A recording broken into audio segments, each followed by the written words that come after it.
আয়াত ৩৩। وقال الملأ من قومه الذين كفروا وكذبوا بلقاء الآخرة وأترفناهم في الحياة الدنيا ما هذا إلا بشر مثلكم يأكل مما تأكلون منه ويشرب مما تشربون।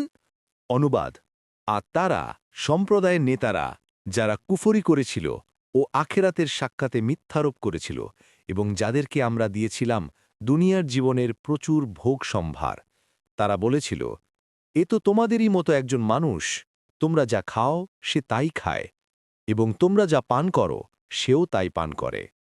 তাফসির: এখানে বর্ণিত চারিত্রিক বৈশিষ্ট্যগুলো ভেবে দেখার মতো। নবীর বিরোধিতায় যারা এগিয়ে এসেছিল তারা ছিল জাতির নেতৃস্থানীয় লোক।